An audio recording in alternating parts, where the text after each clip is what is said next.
Send the light, the blessed gospel light. Narito po ang ating pong pambungad na quotation sa umagang ito. When we pray, God hears more than we say. He answers more than we ask. He gives more than we can imagine. In His own time and in His own way, so keep the faith. Purihin ng Diyos mga kapatid. Good morning po sa ating lahat. Opo mga kapatid, yan po yung kapag tayo po ay mananalangin. Ay ating pong i-claim ang pangako ng ating Panginoon kapag tayo po ay nanalangin at lumapit sa Kanya. Hindi po tayo bibiguin ng ating Panginoon. God answer more than we say. Mas higit doon sa ating pong sinasabi. Pagka minsan kasi, ang sabi ni Apostol Pablo, hindi tayo marunong manalangin. Subalit alam niyo po, ang sabi ay kapag yung nananalangin tayo, kung ano yung nasa damdamin natin, kung ano yung nasa isipan natin, na hindi maisaysay ng ating pong dila, ng ating pong bibig, alam ng Panginoon, mga kapatid, alam ng Panginoon. Kaya tumutugon siya, sinasagot niya ang ating panalangin na more than we ask. Ngayon tayo ay mag-aaral at magbubulay-bulay sa kanyang mga salita. Nais ko po kayong anyayahan, ano man po ang inyo pong ginagawa, lagay po natin ang ating diwa, ang ating isipan at damdamin sa diwa po ng panalangin. Dakilang Diyos, Amang Banal na mapagpala po sa lahat, sa umagang ito at sa oras na ito. Kami na inyong mga anak, kami po ay nagkasama-sama sa programang ito upang kayo, Panginoon, ay aming pasalamatan at purihin namin kayo sa inyong kabutihan sa bawat isa sa amin. Maraming salamat, mahal na Diyos, sa inyong pong mga salita na amin pong matutunghayan at mapapag-aralan ngayon pong oras na ito.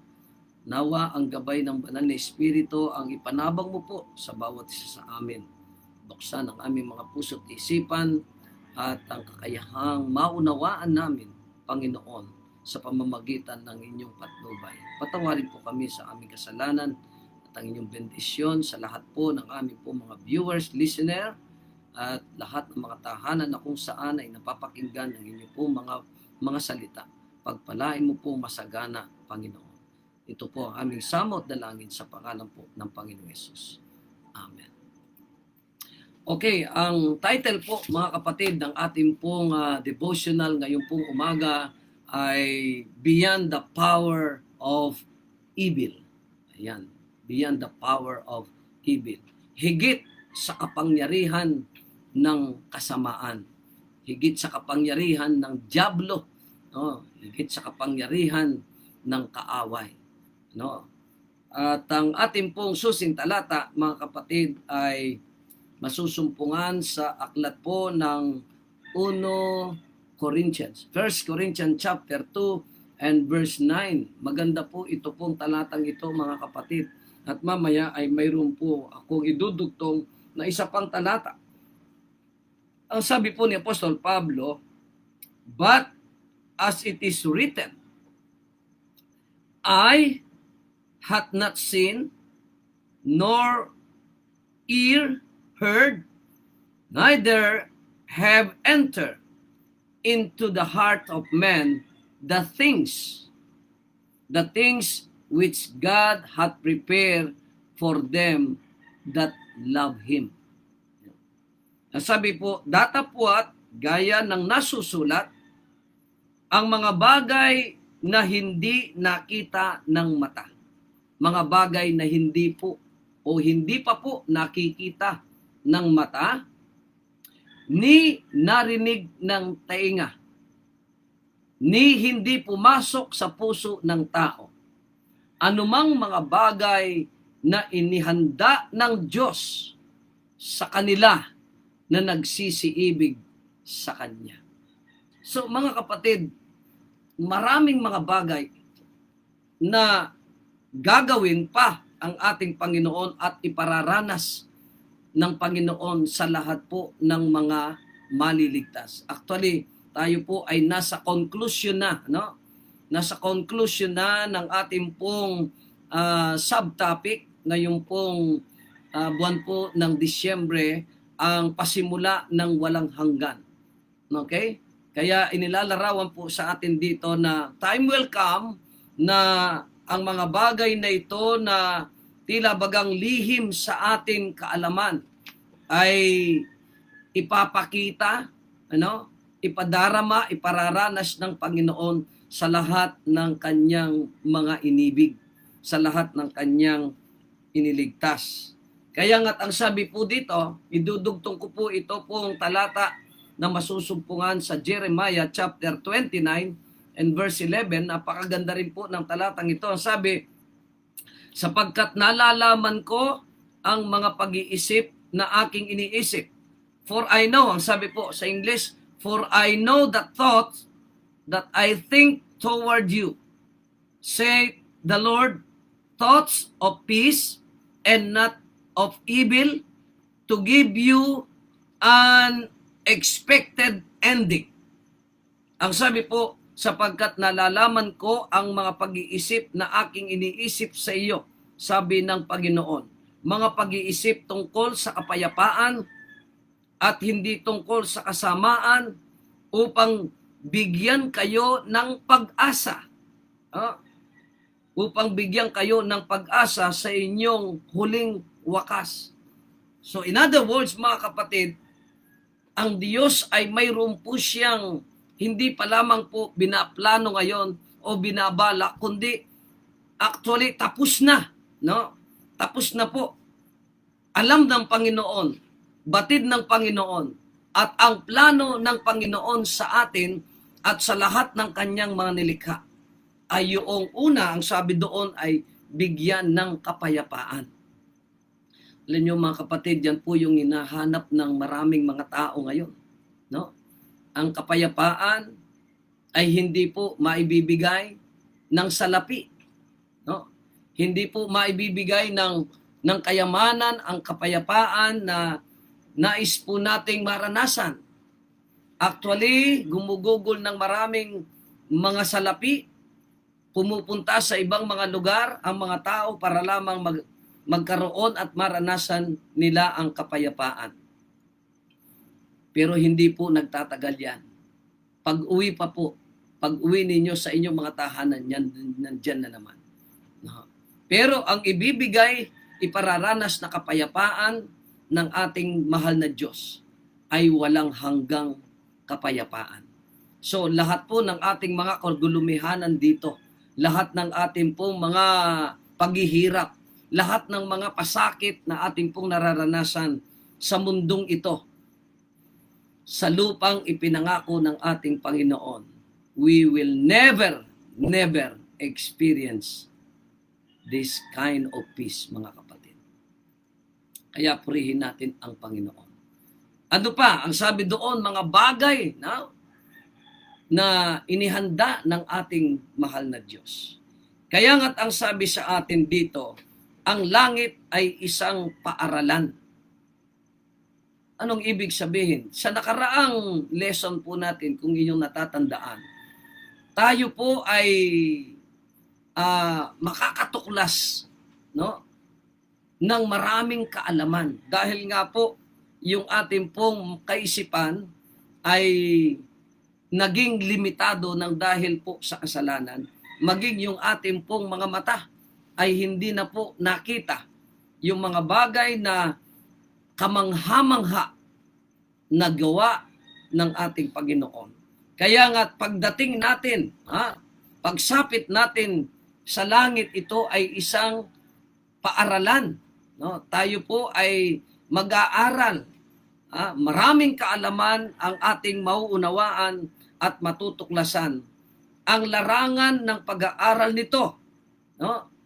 The field of study nitong paaralan sa langit ay ang paaralan na sa mundo, no?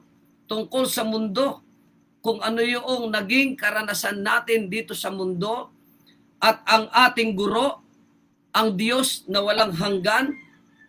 Ang isang sangay ng paaralang ito'y naitatag sa Eden, at dahil ang panukala ng pagtubos ay naganap, ang pag-aaral ay maaaring mangyari muli sa paaralan ng Eden. So anong ibig sabihin, mga kapatid? The science, ang sabi nga po the science of all science is the science of saving souls for God's kingdom. Ang agham, ang pag-aaral ng agham ng pagtubos at pagliligtas, mga kapatid. Kaya nga, ang limitadong kaisipan at pagkaunawa lamang natin, mga kapatid, ay yung isinilang ang Panginoong Jesucristo, nagkatawang tao.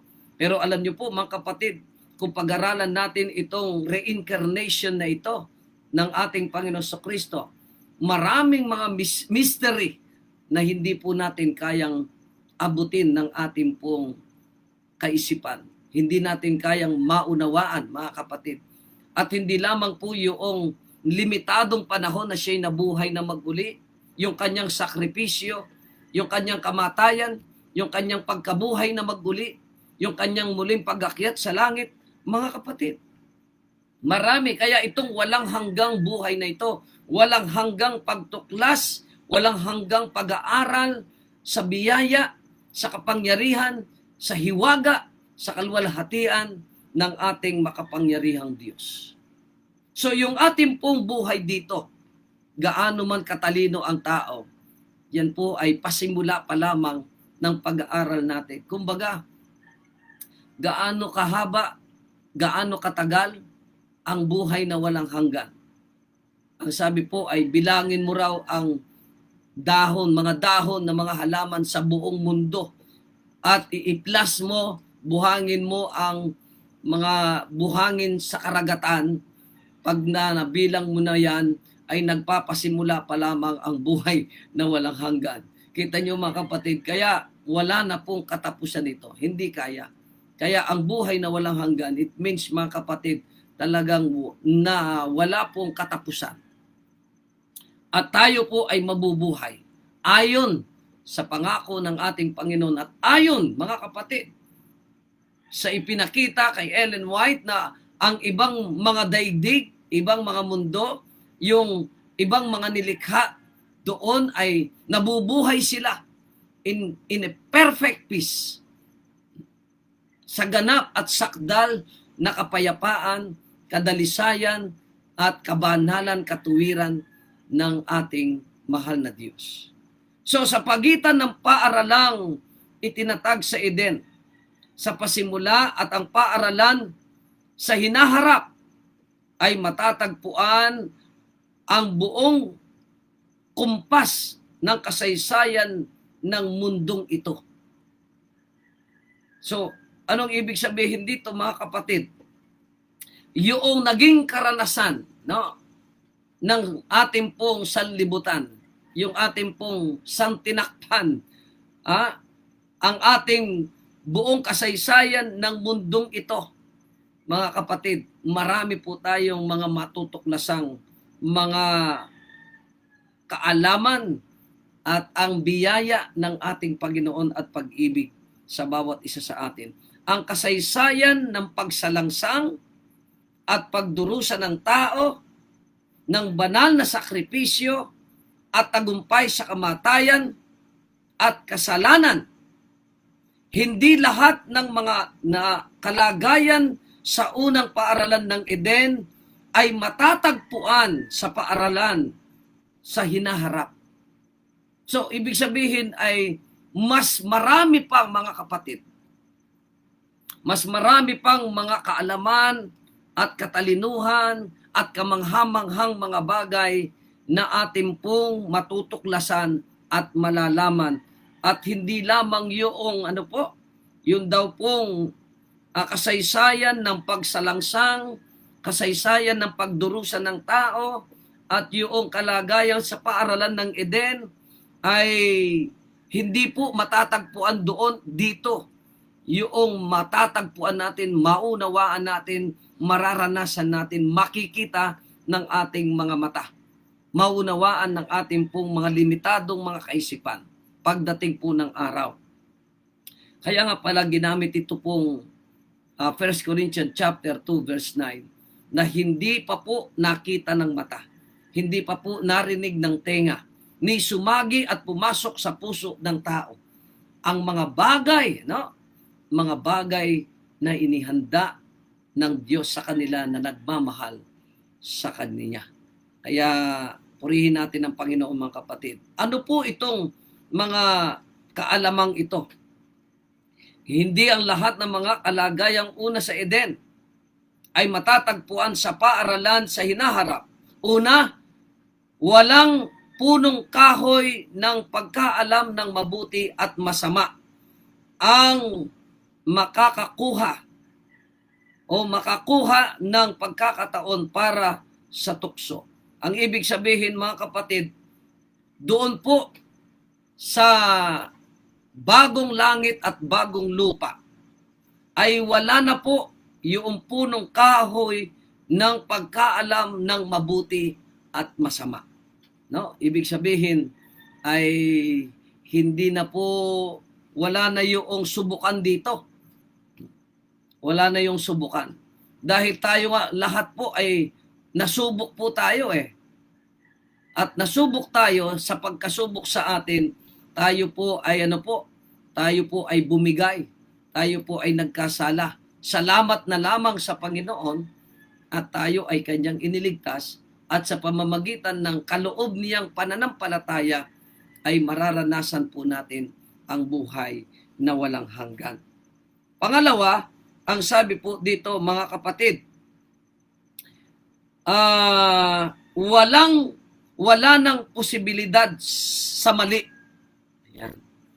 Ang kamalian ay hindi na po posibleng mangyari pa. Wala nang hanggan ang buhay ng tao Kaya nga ang sabi dito, wala nang posibilidad sa mali. Pangatlo, ang sabi po ay, ang bawat likas ay nakatiis ng pagsubok ng masama at wala nang sino mang ang madaling matangay sa kapangyarihan ng kasalanan. Yan. Wala nang sino man ang bawat likas ay nakatiis ng pagsubok ng masama. Ito po yung sinasabi ko sa inyo kanina. Dahil tayong lahat, simula kay Adan, di po ba? Ay nagkasala po tayo. At naranasan po natin, yung tayo po ay magtiis ng pagsubok ng masama. Naranasan po natin yan. Kaya nga po, salamat sa Panginoon at binigyan po tayo ng pagtatagumpay. At wala nang sino mang madaling matangay sa kapangyarihan ng kasalanan. Dahil wala na nga po ang kasalanan. Kaya nga, ang sabi ng ating Panginoon sa kanyang sulat na ipinakita niya kay John the Revelator, ang sabi, ang magtagumpay o ang maligtas, sabi ni Kristo, ang siya kong pakakainin ng punong kahoy ng buhay na nasa paraiso ng Diyos.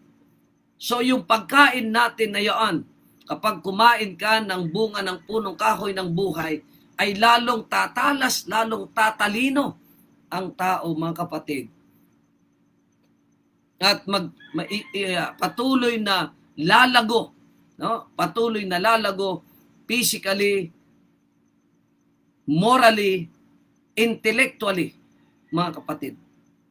Lulusog, tatalino ang tao sa kasakdalan at maabot ang pamantayan na kung saan ang plano ng Panginoon noon ay nawala sa atin. Ngunit, ang handog ng buhay sa hinaharap ay ganap at walang hanggan.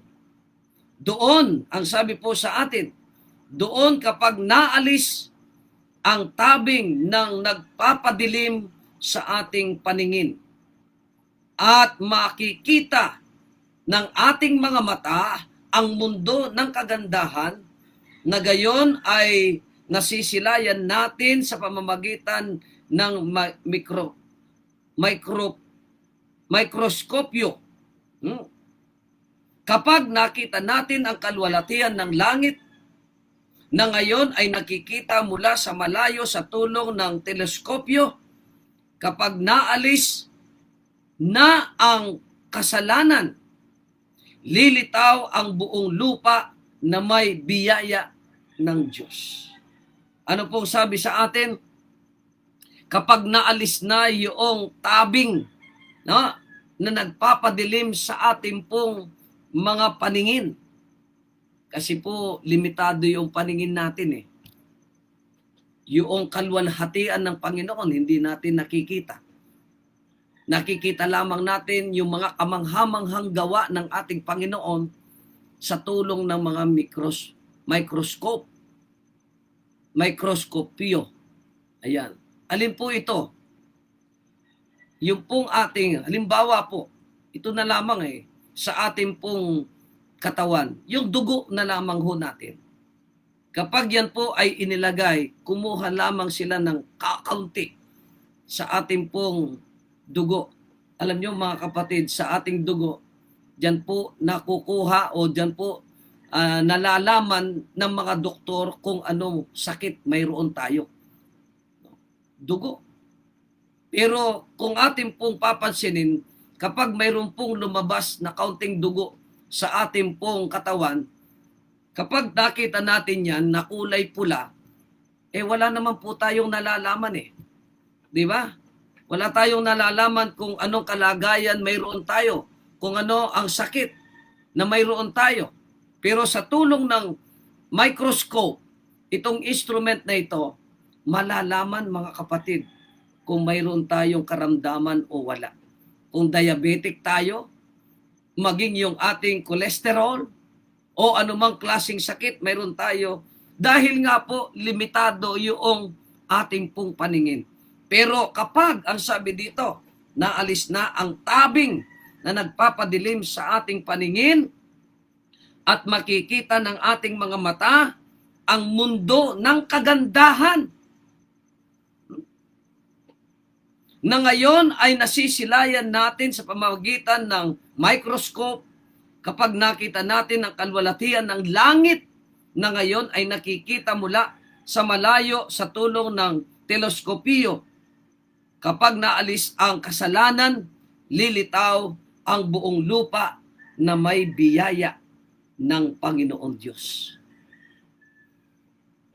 Kapag tumingala tayo sa langit, mga kapatid, ang nakikita po natin kapag gabi, nandyan po yung mga bituin na nagkikislapan. Pero kapag yan po tayo ay naligtas, katulad po ng ating pinag-aralan sa nakaraan, mga kapatid, ay makikita natin, mapapasyalan natin ito pong mga iba't ibang mundo na hindi po nahulog sa kasalanan. Biruin nyo yun, mga kapatid.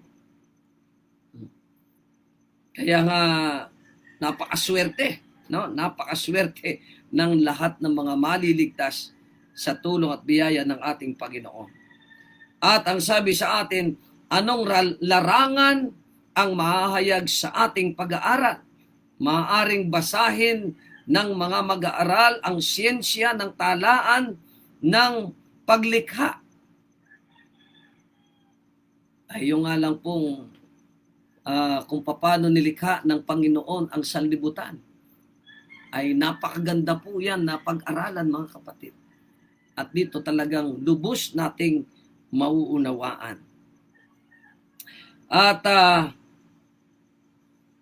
malalamang ito'y walang bakas ng kasamaan. Maaari silang makarinig sa musika ng mga tinig ng kalikasan at hindi nakakarinig ng paghagulgol o pagkilos ng kalungkutan. Alam niyo po mga kapatid, ito pong mga kalikasang ito. Maririnig natin, ito po pala ay tinig ng musika. Kapag yan po ay umiihip ang hangin, no? At nagkikreate ng ingay, mga kapatid, yan po ay music. No? Yung mga iba't ibang mga ibon at ang kalikasan Lalong-lalo na kapag nakarinig tayo ng awitin ng mga angheles. Marinig natin ang awitin na aawitin ng mga tinubos, mga maliligtas, mga kapatid. Gaano yan po kaligaya na mararanasan ng bawat isa sa atin. Maari silang marinig nila sa musika at ang tinig ng kalikasan na hindi marinig ang paghagulgol o pagkilos ng kalungkutan. Sa lahat ng mga bagay na nilikha ay makikita ang bakas ng isang sulat kamay. Sa malawak na sangkalawakan ay makikita ang pangalan ng Diyos na nakasulat na malaki at wala sa lupa o dagat o kalangitan ang anumang tanda ng kasakitan. Inlas ang sabi po sa atin dito, wala kahit anong mananakit o maninira. Wala na po, no? Wala na raw pong mananakit o maninira man sa lahat kong banal na bundok, sabi ng Panginoon. Doon ay ibabalik sa sangkatauhan ang nawala nitong mataas na katayuan at mababang hanay ng mga nilalang na muling makikilala ang kanilang kapangyarihan. Ang mabangis at magiging banayad at walang takot na mapagkakatiwalaan. Perfect peace, mga kapatid, ang kapaligiran. Pansinin po ninyo itong sinasabi po dito sa Isaiah chapter 11 verse 6. Ito po, mga kapatid, ay maaari di pong maranasan sa bagong langit at bagong lupa na ang sabi po sa atin dito, at katuwiran ang magiging bigkis ng kanyang baywang at pagtatapat ang pamigkis ng kanyang mga balakang. Ito po. At ang lobo ay tatahang kasama ng kordero. Lobo, kordero. Yung lobo, ito po yung mabangis na hayop. At yung kordero, yung pong tupa. No? Hindi po pwede magkasama yan. Talagang itong mabangis na lobong ito ay lalapain niya itong kordero. Pero dito, sa lupa na inilalarawan, ay magkasama po sila. Hindi na po sila mananakit. At hindi na po sila matapang o mabangis. Ayan. Ano pa? At ang leopardo ay mahihigang kasiping ang batang kambing. At ang guya. At ang batang leon. At ang patabain na magkakasama ay papatnubayan sila ng munting bata. Tingnan niyo yung paglalarawan ng napakaganda at napakamapayapang lugar. At ang baka at ang oso ay manginginain na kanilang mga anak ay mahihigang magkakasiping. At ang leon ay kakain ng dayami na gaya ng baka. Iba na po yung kakainin ng leon. Hindi na po kapwa animals niya o hayop. No? Kakain na po siya ng damo. Ano pa po ang sabi dito po sa Isaiah 35? Ganito po ang sabi sa atin. Isaiah 35 and verse 4. Ganito po ang sabi. Inyong sabihin sa kanila na matatakuting puso. Kayo'y magpakatapang, huwag kayong mga takot, narito ang inyong Diyos ay pariritong may paghihiganti. May kagantihan ng Diyos, siya'y paririto at ililigtas kayo. Kung magkagayoy, madidilat ang mga mata ng mga bulag at ang mga pakinig ng bingi ay makakapakinig o mabubuksan. So, anong ibig sabihin? Yun nga po, ay babaguhin ng Diyos ang tao sa naging pinsala niya dahil nga po sa kasalanan. Kung magkagayoy lulukso ang pilay na parang usa at ang dila ng pipi ay aawit sapagkat sa ilang ay bubukal ang tubig at magkakailog sa ilang. Ano naman po ang likas nito sa mga tao? Ang sabi po dito ni Apostol Pablo sa Galacia Kapitulo 5. Galacia Kapitulo 5, ang talata po ay 19. Ganito po ang sabi sa atin. Ang sabi, at hayag ang mga gawa ng laman sa makatuwid ay ang mga ito, pakikiapid, karumihan, kalibugan, pagsamba sa Diyos-Diyosan, pangkukulam, mga pagkakaalitan, mga pagtatalo, mga paninibugho, mga pagkakaalitan, mga pagkakampi-kampi, mga pagkabahabahagi, mga hidwaang pananampalataya, mga kapanaghilian, mga paglalasing, mga kalayawan, at ang mga katulad nito. Tungkol sa mga bagay na ito ay aking ipinagpapaunang ipinaalaala sa iyo, tulad sa aking pagpapaalala ng una sa iyo, na ang mga nagsisigawa ng mga bagay na ito ay hindi magsisipagmana ng kaharian ng Diyos. Kita niyo mga kapatid, pati na po yung likas ng tao, yan po ay babaguhin ng ating mahal na Diyos. Purihin ang Panginoon mga kapatid sa ganitong pangako niya sa bawat isa sa atin. Saan ba lugar na mararanasan natin ito? Sa kasalukuyan, mga kapatid, wala na pong lugar pa na wala ng kamatayan, walang lugar dito sa ating mundo, sa kasalukuyan, na wala nang nagkakasakit. Hindi napapagod ang tao. No. Lahat nito nararanasan po natin. Pero ang sabi dito mga kapatid, bagamat ang kaaway ay nagawa niya yung kanyang pinaka-the best na magagawa para wasakin ang buhay ng tao. But still, higit pa rin ang kapangyarihan ng Diyos at ang kanyang biyaya upang mapanagumpayan ng tao ang lahat ng ito sa kanyang buhay. Maraming salamat sa ating Panginoon na ang pangakong ito, mga plano niya para sa ating na maliligtas ay kanyang ipararanas balang araw sa atin. Ito ang magbibigay ng pag-asa. Ito ang magbibigay inspirasyon. Kaya ang ating pong karanasan sa lupang ito ay pansamantala lamang po mga kapatid. Hindi po walang hanggan yan. Pansamantala lamang yan. At tatapusin ng Panginoon ang paghihirap natin sa mundong ito. Ang sabi po sa ating quotation, there is something comforting about a billions stars held steady by a God who knows what He is doing.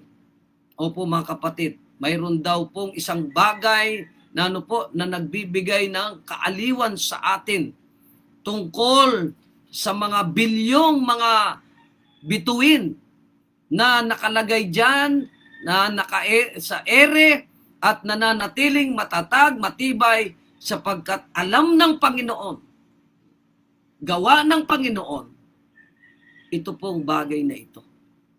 God is in perfect control sa lahat ng mga pangyayari sa buong universo. The whole earth is filled with awe at your wonders. Where morning dawns, where evening fades, you call forth songs of joy.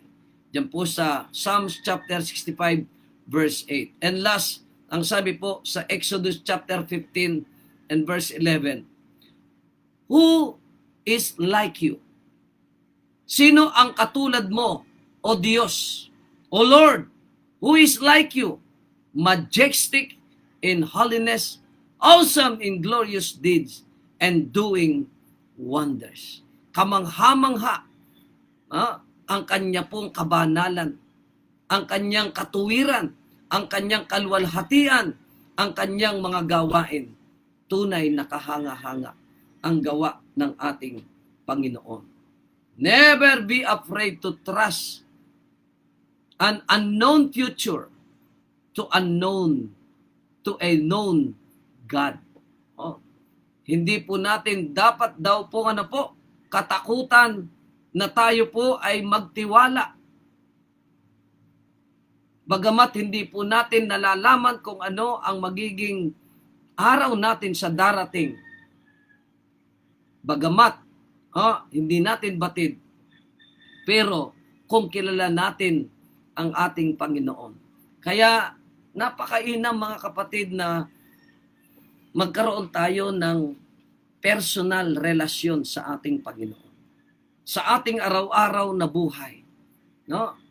Makikilala natin, mailalagak natin ang ating pananampalataya sa Diyos na makapangyarihan sa lahat, na kanyang bubuksan ang ating mga mata, ang ating mga isipan, ang ating mga tenga, upang makita natin, mamalas natin, ang walang hanggang katuwiran at kabanalan, kaluwalhatian ng ating Panginoon.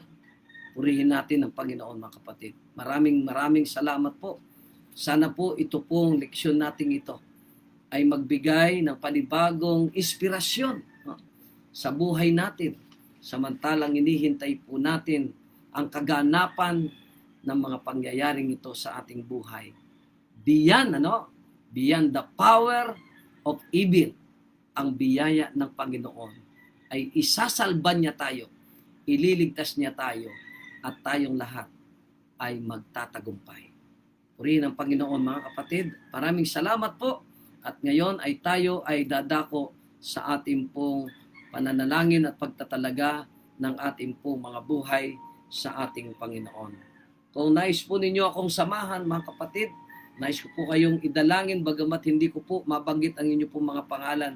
Subalit i-generalize na lang po natin ang ating panalangin maliban po dito po sa mga pangalan na mayroon po silang kahilingan sa Panginoon, special prayer sa kanila, na nawa ang Panginoon ang magpala sa inyo. Tayo po ay manalangin. Dakilang Diyos, amang banal na mapagpala po sa lahat, ibinabalik po namin ang aming papuri at pasasalamat sa iyo. Sapagkat minsan pa sa umagang ito, binuksan mo ang aming pong mga pangunawa at upang aming pong maintindihan kahit sa mga maliliit na mga bagay lamang na nagpapahayag sa amin sa kadakilaan at kamanghamanghang gawa ng aming Panginoon. At ang marami pang mga lihim na bagay na hindi pa namin nakita, hindi pa sumagi sa amin pong mga kaisipan, ni pumasok sa aming mga tenga, ang mga panukala, ang mga gawain, at ang gawa ng aming makapangyarihan Diyos para sa kapakanan ng sangkatauhan. Mahal na Diyos, salamat po ng marami. Naway patuloy kami at matuto kaming magtiwala ng lubusan sa iyong banal na kalooban at isuko namin ang aming pong mga buhay sa iyo. Nais ko pong tanging idalangin, Panginoon, ang lahat po ng aming pong mga kapatid na nakapakinig at makikinig pa ng devotional na ito, ng pabalitang ito. Kasama na po ng kanila pong mga pamilya. Panginoon, hinihiling ko po sa inyo na inyo pong pagpalain ang bawat tahanan, sambahayan, pamilya ng aming pong mga kapatid. Ano man po ang kanila pong mga pinagdaraanan, ano man po ang kanila pong kasalukuyan na nararanasan, ito man po ay kalungkutan o kaligayahan, ito man po ay kasalatan o ito man po ay kasaganaan, ito man po ay kapayapaan o kaguluhan. Mahal naming Panginoon, idinadalangin ko po ang inyo pong pamamagitan, ang inyo pong iparanas sa bawat isa. Lalong-lalo na kung mayroon pong mga suliranin, may problemang pisikal, ang inyo po nawang kapangyarihan ang magbigay kalunasan, katugunan sa kanila pong mga karamdaman. Sa umagang ito, Panginoon, araw po ng paghahanda. Tulungan nawa po ang bawat siya sa amin na maihanda namin ang lahat ng aming kakailanganin, pati na po ang aming pong mga sarili, ang aming isipan at damdamin upang sa araw ng bukas ay handa po kaming maglingkod sa inyo. Maraming salamat po. Pagpalain po ang bawat siya sa amin sa oras na ito. Ito po ang aking samo at dalangin. Inihiling namin at pinasasalamatan tanggapin. Alang-alang po sa pangalan ng aming Panginoong Yesus. Amen.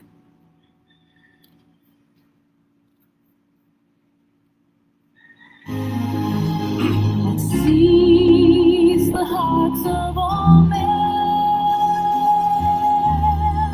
and he knows his Father's mind. He speaks his Father's words, for he comes in the name of the Lord.